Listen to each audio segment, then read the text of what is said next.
দুটি 4 দিনের ও 3টি ওয়ানডে ম্যাচ খেলতে দেশ ছেড়েছে বাংলাদেশ এ দল। রাজনৈতিক পরিস্থিতি কাটিয়ে সিরিজটি হওয়ায় উচ্ছ্বাস প্রকাশ করেছেন জাতীয় দলের নির্বাচক আব্দুর রাজ্জাক। অন্যদিকে ব্যাটারদের জন্য অভিজ্ঞতা অর্জনের বড় সুযোগ দেখছেন pace bowling coach Tarek Aziz Khan. ছাত্র জনতার গণঅভ্যুত্থানে সরকার পতনের পর স্বাভাবিক হওয়ার পথে দেশ। থমকে পড়া ক্রীড়াঙ্গনও দেখতে চায় নতুন দিগন্ত। অবশেষে শুক্রবার সকালে দেশ ছেড়েছে বাংলাদেশ এ দল। পাকিস্তানের মাটিতে দুটো 4 দিনের ম্যাচ আর 3টি ওয়ানডে খেলবে এনামুল বিজয়রা। রাজনৈতিক পট পরিবর্তনের পর এই সিরিজটি হওয়ার কারণেও উচ্ছ্বাস প্রকাশ করেছেন আব্দুর রাজ্জাক। এখন এমনই ফুরফুরে মনে থাকবে সবাই। বসুন্ধরা টয়লেট্রিজ, ফুরফুরে মন সারাক্ষণ।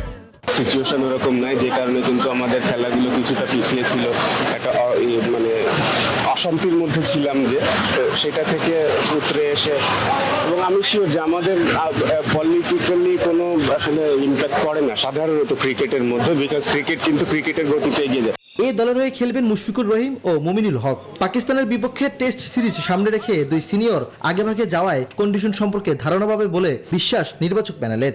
যেখানে ন্যাশনাল টিম খেলতে যাবে সেখানে আমাদের এ টিম আগে যাচ্ছে, তো যেটা সাধারণত আমরা দেখছি যে ইন্ডিয়া টিম কিন্তু করে থাকে, যে যখনই যে কোনো দেশে ন্যাশনাল টিম যায় ওরা আগে টিমটা পাঠিয়ে দেয়, সো দ্যাট কন্ডিশন বা যদি এরকম কেউ থাকে যে প্র্যাকটিস করিয়ে নেওয়ার মতো প্লেয়ার, তো তাদেরকে পাঠায়। তো আমাদের ক্ষেত্রে আসলে কিছুটা ওরকমই।